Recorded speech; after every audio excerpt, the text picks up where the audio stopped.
Hi மக்களே, நான் கணேஷ். நீங்கள் பார்த்துருக்க சேனல் ருபி 360.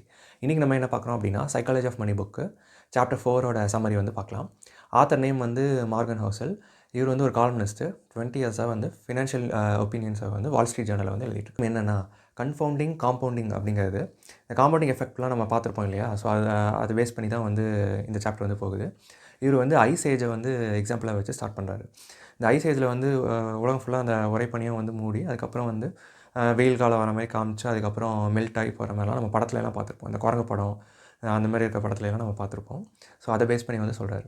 ஒரு ஐஸ் ஏஜ் இல்லை, 5 ஐஸ் ஏஜ் மேலே வந்துட்டு போயிருக்கு. ஸோ இதுக்கு ரீசன் வந்து கண்டுபிடிக்கிறதுக்காக சயின்டிஸ்ட்லாம் வந்து ரொம்ப ஆக்டிவாக வந்து ட்ரை பண்ணிட்டு இருந்தாங்க. மோஸ்ட்லி வந்து இந்த மாதிரி ஏதாவது ஒரு சிக்னிஃபிகண்ட் இம்பாக்ட் ஏதாவது இருந்திருக்கும். இப்போ மெல்ட் ஆகி வந்து வேர்ல்டு வந்து வார்ம் ஆகுது அப்படின்னா இந்த மாதிரி வால்கனோ ஏதாவது வந்து அதுக்கப்புறம் இந்த ஐஸ் ஏஜ் போயிருக்கும் அப்படின்னு டிஃப்ரெண்ட் தியரிஸ் வந்து ஒப்பீனியனாக வச்சாங்க. பட் ஆனால் அது எதுவுமே வந்து கரெக்டாக வந்து இல்லை. செர்பியனை சேர்ந்த ஒரு சயின்டிஸ்ட் வந்து எப்படி யோசிச்சார் அப்படின்னா, பிளானட்ஸோட அரேஞ்ச்மெண்ட்ஸ்லாம் எப்படி இருக்குன்னு பார்த்துட்டு, இந்த மூணுக்கும் சன்னுக்கும் இடையில அந்த கிராவிடேஷனல் புல் வந்து இருக்கும். ஸோ அதனால் வந்து எர்த்து வந்து ஒரு டில்ட் ஆகிருக்கும். சன்னை நோக்கி வந்து ஹெமிஸ்பியர் வந்து எர்த்தோட ஹெமிஸ்பியர் வந்து டில்ட் ஆகிருக்கும். ஸோ இதனால் என்ன ஆகும் அப்படின்னா, ஒரு சைடில் வந்து அதிக வெயிலாகவும் இன்னொரு சைடில் வந்து கொஞ்சம் வெயில் வந்து கம்மியாக இருக்கிற மாதிரி இருக்கும். கம்மியாக அடிக்கிற சைடில் வந்து ரொம்ப வின்டர் வந்து அப்படியே கண்டினியூஸாக அக்யூமுலேட் ஆகி அது மாதிரி வந்து ஐஸ் ஏஜ் வந்து ஃபுல்லாக வந்திருக்கும் அப்படிங்கிறது அவருடைய தியரி. வந்து இன்னும் எக்ஸ்டென்சிவாக ரிசர்ச் பண்ணி ரஷ்யன் சயின்டிஸ்ட் வந்து அவர் எப்படி சொன்னார் அப்படின்னா, இப்போ ஈவினிங் டைம்லாம் வெயில் அடிக்கும் இல்லையா, கொஞ்சம் வந்து கம்மியாக தான் அடிக்கும். ஸோ அது மாதிரி வந்து நாள் ஃபுல்லாக வருஷம் ஃபுல்லாக அப்படியே வந்து 1000 இயர்ஸ் இது மாதிரி கண்டினியூஸாக வந்து வெயிலோட அளவு வந்து ரொம்ப கம்மியாக இருந்தது அப்படின்னா, இந்த வின்டர் சீசனில் ஃபார்ம் ஆன ஸ்னோஸ் எல்லாம் வந்து மெல்ட் ஆகிருக்காது. ஸோ அது வந்து அப்படியே தான் இருந்திருக்கும், ஓரளவுக்கு தான் மெல்ட் ஆகிருக்கும். மறுபடியும் அடுத்த வின்டரில் மறுபடியும் அக்யூமுலேட் ஆகும். ஸோ இது மாதிரி அடுத்தடுத்து அக்யூமுலேட் ஆகி ஸோ என்டையர் வேர்ல்டு ஃபுல்லாக வந்து இந்த மாதிரி ஐஸ் ஏஜ் வந்து வந்திருக்கும் அப்படிங்கிறது அவருடைய பாயிண்ட். இது எதுக்கு ஆத்தர் சொல்கிறாரு அப்படின்னா, ஏதோ பெரிய சேஞ்சஸ் இருக்குன்னு சொல்லி ரொம்ப ஃபோக்கஸ்டாக நம்ம எப்பவுமே பார்ப்போம். இவ்வளோ பெரிய இது நடந்திருக்கு, இதான் காரணமாக இருக்கும் அப்படின்னு. ஜஸ்ட் பேசிக்காக வந்து வெயில் கம்மியாக இருந்தால் மெல்ட்டிங் வந்து நடக்காது. ஸோ அது அப்படியே அக்யூமுலேட் ஆகிருக்குங்க. ஆனால் ரொம்ப வருஷமாக, அதாவது நம்ம பார்க்கவே முடியாத அளவுக்கு ரொம்ப ஸ்லோவாக வந்து மூவ் ஆகி லாங் ரனில் வந்து இந்த மாதிரி அக்யூமுலேட் ஆகிருக்கு அப்படிங்கிறத வந்து மென்ஷன் பண்ணுறாரு. எனக்கு கேட்டால் இந்த ஐஸ் ஏஜ் எக்ஸாம்பிளை விட இன்னும் 2 ஈஸியாக இருக்கும். இப்போ நீங்கள் விஸ்டம் டூத் வந்து இருக்கும். இந்த 29, 30, 31, 32 32 பல் இருக்குன்னு சொல்லுவோம் இல்லையா? அந்த லாஸ்ட்டு இருக்கிற அந்த 4 டூத் வந்து நிறைய பேருக்கு இப்போ இந்த ஜென்ரேஷனில் வந்து வளர மாட்டேங்குது. பாதி வளருது, நிறைய முளைக்காமல் போயிருக்கும், நிறைய பிரச்சனைலாம் வந்திருக்கும். நான் கூட எடுத்திருக்கேன். ஸோ இது எப்படி நேச்சுரலாக வந்து அந்த பல் முளைக்காமல் போகுது அப்படின்னா, நம்ம வந்து அவ்வளோ ஹார்டாக வந்து ஃபுட்டு சாப்பிட்றதுல எல்லாம் ப்ராசஸ் பண்ணுறோம். நம்ம எல்லாமே சுட வச்சு வந்து சாப்பிட்ருக்கோம். இப்போ குரங்கா இருக்க டைமில் பார்த்தீங்கன்னா, குரங்கோட தாடை வந்து பெருசாக இருக்கும், ஆனால் தலை வந்து சின்னதாக இருக்கும். இப்போ நம்ம வளர என்ன ஆகுது, மூளை வளர லேயராக வந்து தலை பெருசாகிருக்கு, நமக்கு தாடை வந்து சின்னதாகிட்டே வருது. அந்த பல் உட்காந்துருக்க எலும்பு எல்லாமே வந்து அளவு சின்னதாகிட்டே வருது. ஸோ இது வந்து எவல்யூஷனில் அந்த மாதிரி நடந்திருக்கு. நம்ம ஃபுட்டு வந்து குக் பண்ணி சாப்பிட்றோம், நிறையா ப்ராசஸ் பண்ணுறோம். ஸோ இந்த மாதிரி பண்ணுறதுனால நமக்கு வந்து அவ்வளோ எஃபெக்டிவாக வந்து தேவைப்படலை. அதனால் அது நேச்சுரலாக வந்து ரொம்ப ஒரு 10,000 15,000 வருஷம் கழித்து ஸ்லோவாக அந்த விஸ்டம் டூத் வந்து காலியாகுது. இன்னொரு எக்ஸாம்பிள் பார்த்தீங்கன்னா, இந்த நம்ம காலோட சோல் இருக்கு இல்லையா, அது வந்து வளைஞ்சு தான் இருக்கும். இப்படி இப்போ கரடு முரடெலாம் ஏறுற மாதிரி தான் நம்ம அதுக்கேற்ற மாதிரி தான் வந்து எவல்யூஷனில் நம்ம இருந்திருப்போம். பட் இப்போ ரீசெண்ட் டைம்ஸ்லாம் ஒரு 100-200 இயர்ஸாக பார்த்தீங்கன்னா ஃபுல்லாக ஃப்ளாட்டு தான். எல்லாமே தரை, ரோடு எல்லாமே வந்து ஃப்ளாட்டாக இருக்கும். அப்படி இருக்கிறதுனால நம்ம அடுத்த ஜென்ரேஷனில் பிறந்து வளர்ந்து வரும்போது டக்குன்னு வந்து காலோட சோல் வந்து அப்படியே ஃப்ளாட் ஆகிடுது. ஸோ அது இன்னும் அப்படி வளைவாக தான் இருக்குது. ஏன் அப்படின்னா, இப்போ ஒரு வார் வருது, ஏதாவது பாம்பு போட்டாங்க அப்படின்னா நமக்கு வந்து என்ன ஆயிரும்னா பழையபடி நேச்சுரல் சர்ஃபேஸ்க்கே போயிடும்.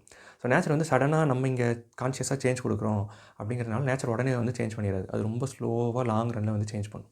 ஸோ அதை தான் அந்த ஐஸ் ஏஜ் எக்ஸாம்பிளையும் அவர் சொல்றார். இதை பேஸ் பண்ணி தான் மணி அண்ட் இன்வெஸ்டிங்கும் ஒர்க் ஆகுது அப்படின்னு மென்ஷன் பண்ணுறாரு. வாரன் பஃபெட்டை வந்து அதுக்கு எக்ஸாம்பிளாக வந்து எடுத்திருக்காரு. அவரோட நெட்வொர்த் வந்து அந்த டைமில் புக் எழுதும்போது வந்து $84.5 பில்லியன் வந்து இருந்ததாகவும், ஸோ இதில் $81.5 பில்லியன் வந்து அவர் 60 வயசுக்கு மேலே தான் சம்பாதிச்சிருக்காரு அப்படின்னு வந்து சொல்கிறாரு. அது வரைக்கும் ரொம்ப $3 பில்லியன் அதுக்கிட்ட தான் வந்து வச்சிருந்திருக்காரு.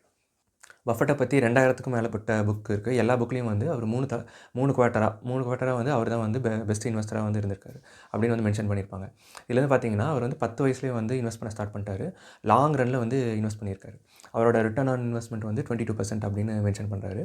ஸோ இவரோட வந்து இன்னொருத்தர் வந்து கம்பேர் பண்ணுறாரு. ஒரு hedge fund manager James Simon அப்படிங்கிறவரை வந்து கம்பேர் பண்ணுறாரு. அவர் வந்து ரொம்ப ஆக்டிவாக இன்வெஸ்ட் பண்ணி 66% வந்து ஒரு வருஷத்துக்கு வந்து ரிட்டர்ன் ஆன் இன்வெஸ்ட்மெண்ட் வந்து எடுக்கிறார். ஸோ அப்படி இருந்தும் வந்து அவரோட நெட்வொர்த் வந்து $21 பில்லியன் தான் வந்து இருந்திருக்கு. இது ஏன் ரீசன் என்ன அப்படின்னா, அவர் 50 இயர்ஸ்க்கு மேலே தான் இன்வெஸ்ட் பண்ணவே ஸ்டார்ட் பண்ணியிருக்காரு. ஸோ ஸ்டில் வந்து பஃபெட்டை வந்து பீட் பண்ணவே முடியல. 4 டைம்ஸ் வந்து ஹையராக இருக்கார். ஏன்னா இவர் 10 வயசுலேயே ஆரம்பிச்சிட்டார். இதுக்கு காரணம் வந்து காம்பவுண்டிங் எஃபெக்ட். காம்பவுண்டிங் எஃபெக்ட் வந்து என்ன அப்படின்னா, கொஞ்சம் எஃபெக்ட் போட்டால் போதும். பட் லாங் ரனில் அதோட இது வந்து மல்டிபிள் ஆகிட்டே போகும். இப்போ 8+8+ நீங்கள் ஆட் பண்ணிட்டே வந்தீங்கன்னா, ஒரு 10 தடவை சொன்னோம் அப்படின்னா அதை ஆட் பண்ண சொன்னால் நம்ம 18 சீக்கிரம் சொல்லிடுவோம். ஸோ இதே வந்து ஒரு 9 டைம்ஸ் 8 × 8 போட்டோம்னா மல்டிப்ளிகேஷனில் போனால் நம்பர் வந்து வேல்யூ வந்து பெருசாக போகும். ஸோ காம்பவுண்டிங்கில் க்ரோ ஆகும்போது மல்டிப்ளை ஆகி க்ரோ ஆகும். ஸோ அதனால் அதோட ரிசல்ட்ஸ் வந்து ரொம்ப ஹையராக வந்து இருக்கும். ஆனால் அது எப்படி நடக்குது அப்படிங்கிறத வந்து புரிஞ்சுக்க முடியல. அதனால் நம்மளால் வெயிட் பண்ணி இருக்க முடியல அவ்வளோ லாங் ரன்னில். ஸோ இந்த ரீசன்னால நம்ம ஆக்டிவாக இன்வெஸ்ட் பண்ணணும், ஆக்டிவாக எல்லா ஒர்க்கையும் பண்ணணும் அப்படின்னு நினைக்கிறோம். இந்த காம்பவுண்டிங் எஃபெக்ட்டில் வந்து ஒரு கிராஃப் வரும். இந்த லீனியர் வெர்சஸ் எக்ஸ்போனென்ஷியல் கிராஃப்னு. இப்போ எக்ஸ் ஆக்சிஸில் டைம் வச்சுட்டு ஒய் ஆக்சிஸில் நீங்கள் எதை வேணாலும் வச்சுக்கலாம். ஒரு க்ரோத்தை வந்து வச்சுக்கலாம். இப்போ நீங்கள் வந்து இன்வெஸ்ட்மெண்ட்னா அந்த க்ரோத் வந்து வச்சுக்கலாம். ஸோ இதில் வந்து பார்த்தீங்கன்னா லீனியர் ஈக்குவேஷன் பார்த்தீங்கன்னா கிராஜுவலாக வந்து இருக்கும். அந்த கிராஃப் வந்து ஸ்ட்ரெயிட் லைனாக வந்து இருக்கும். ஆனால் நேச்சரே அப்படி வந்து ஒர்க் ஆகாது. எக்ஸ்போனென்ஷியல் கிராஃப் தான் வந்து நேச்சுரல். ஏன் அப்படின்னா ஃபஸ்ட்டு நீங்கள் எவ்வளோ எஃபர்ட் போட்டாலும் டெவலப்பே ஆகாது. ஓவர் டைம் பார்த்தீங்கன்னா அப்படியே டக்குன்னு எக்ஸ்போனென்ஷியலாக க்ரோ ஆகும். ஸோ இதுக்கு வந்து அவர் எதை எக்ஸாம்பிளாக கொடுக்குறாரு அப்படின்னா ஹார்ட் டிஸ்க்கு வந்து அதோட ஸ்டோரேஜை வந்து எக்ஸாம்பிளாக கொடுக்குறாரு. ஃபஸ்ட்டு வந்து ஒரு ரூம் சைஸ்க்கு இருக்கும். ஒரு 3.5 MB ஒரு பார்ட் சேவ் பண்ணுற அளவுக்கான ஹார்ட் டிஸ்கோட சைஸ் வந்து ஒரு ரூம் அளவுக்கு இருந்திருக்கு. ஸோ அதுக்கப்புறம் வந்து கொஞ்சம் கொஞ்சமாக இம்ப்ரூவ் பண்ணி 1950ஸ்லேருந்து 1990s கிட்ட வரும்போது பார்த்தீங்கன்னா 296 ஒரு 300 MB கிட்ட தான் வந்து டெவலப் பண்ண முடிஞ்சுச்சு. ஆனால் 1990லேருந்து அடுத்த 30 இயர்ஸ் இப்போ இருக்கிற நீங்கள் இன்றைக்கி தேதி வரைக்கும் பார்த்தீங்க அப்படின்னா இப்போ நம்மக்கிட்ட டிபி கணக்கில் வந்து ஹார்ட் டிஸ்க் இருக்குது. ஸோ இது எப்படி நடந்திருக்குன்னு பாருங்கள். கிராஃபில் போட்டு பார்த்தீங்கன்னா 1950 to 90 வரைக்கும் அப்படியே க்ரோத்தே இல்லாத மாதிரி இருக்கும். அதுக்கப்புறம் சடனாக எக்ஸ்போனென்ஷியலாக க்ரோ ஆயிருக்கும். ஸோ இப்போ 300 MB க்ரோ ஆச்சு அப்படின்னா அடுத்த 30 இயர்ஸில் வந்து இன்னொரு 300 MB 600 MB தான் வரணும். இதான் வந்து லீனியர் ஈக்குவேஷன். பட் நேச்சர் வந்து அப்படி வந்து க்ரோ ஆகாது. இது மாதிரி தான் எல்லா விஷயமும் பிஸ்னஸும் இப்படி தான். ஃபஸ்ட்டு வந்து இம்ப்ரூவே ஆகாது, அப்படியே இருக்கும். சடனாக பார்த்தா என்றைக்கு ஒரு நாள் ரைஸ் ஆகும். அதேமாதிரி நீங்கள் இப்போ யூடியூப் எடுத்துக்கோங்க. வியூஸ் எடுத்துட்டிங்கன்னா அப்படியே பொறுமையாக போயிட்டே இருக்கும். அது பாட்டுக்கு ஸ்லோவாகவே இருக்கும். ஒரு ரைஸே ஆகாது. எப்போ ரைஸ் ஆகும்னே தெரியாது. அது பாட்டு டக்குன்னு பிக்கப் ஆகும். ஏன் இது மாதிரி நடக்குதுன்னா பீப்பிள் ரிலேட் ஆகிருக்கிற விஷயம், சைக்கலாஜிக்கலாக ரிலேட் ஆகிருக்க எல்லா விஷயமே வந்து அது ஆர்கானிக்காக நேச்சுரல் க்ரோத்தாக தான் அது நடக்குது. ஆனால் நம்ம என்ன பண்ணிடுறோம், ஸ்டார்டிங்லேருந்து ரொம்ப நாளாக வந்து ரிசல்ட்ஸே வரலன்னு சொல்லிட்டு ஆக்டிவாக எதாவது பண்ணால் எனக்கு உடனே ரிசல்ட் வரணும், நான் இவ்வளோ எஃபர்ட் போட்டால் இவ்வளோ ரிசல்ட் வரணும் அப்படின்னு நம்ம வந்து யோசிக்கிறோம். இது வந்து லீனியர் ஈக்குவேஷன். பட் அப்படி வராது. ரிசல்ட்ஸ் நம்ம கையில் இல்லை. நம்ம பாட்டு போட்டே வந்தால் அது என்றைக்கோ ஒரு நாள் பிக்கப் ஆகிறது தான் வந்து நேச்சுரலாக நடக்கும். பஃபெட் வந்து ஒரு 10 இயர்ஸ் பெட்டு வந்து ஒன்று ஜெயிச்சிருப்பாரு. இந்த மாதிரி பாசிவ் இண்டெக்ஸ்னு இருக்கும். அதாவது நிஃப்டி 50 மாதிரி இந்த ஸ்டாக்ஸில் வந்து அப்படியே அதுவே வந்து ஆட்டோமேட்டிக்காக இதாகிக்கும். இன்னொன்று வந்து மியூச்சுவல் ஃபண்டில் வந்து ஒரு ஆக்டிவ் இன்வெஸ்டர் வந்து அவரோட வந்து பெட் வச்சுப்பார். $1 million எவ்வளோ பெட்டுன்னு தெரில.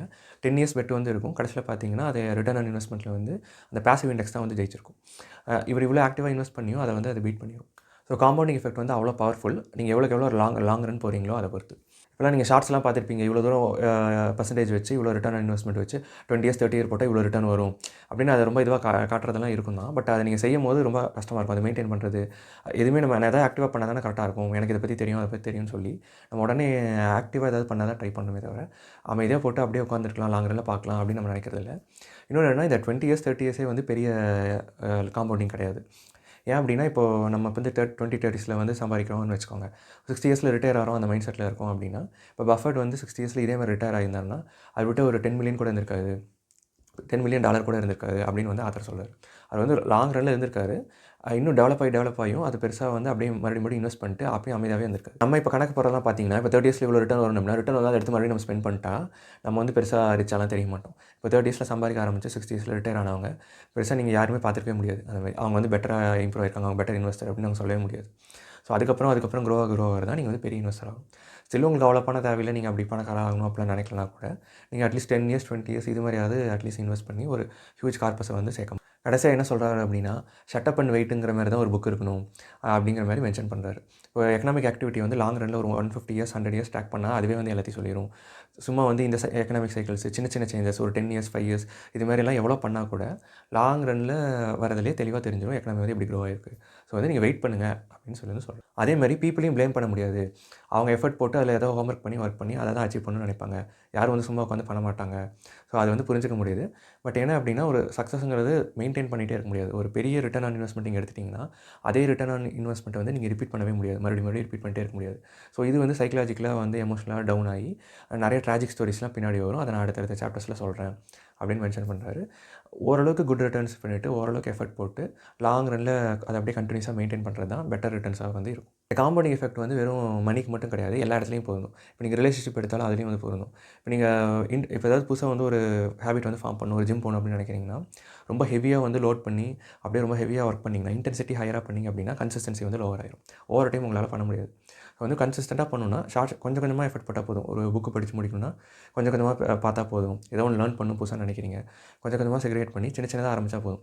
என்னடா இவ்வளோ தான் பண்ணுறோம் அப்படிலாம் யோசிக்காமல் என்ன நினைப்பாங்களோ அப்படிலாம் யோசிக்காமல் இவ்வளோ நேரத்துக்குள்ளே முடிக்கணும் இப்படிலாம் எய்ம்லாம் வைக்காமல் ஸ்லோவாக பண்ணிகிட்டே அப்படியே லாங் ரனில் பண்ணிகிட்டே வந்தீங்கன்னா அது பெரிய ரிசல்ட்ஸ் வந்து உங்களுக்கு கண்டிப்பாக தரும். இந்த வீடியோ அவ்வளோதான். உங்கள் நேரத்துக்கு நன்றி.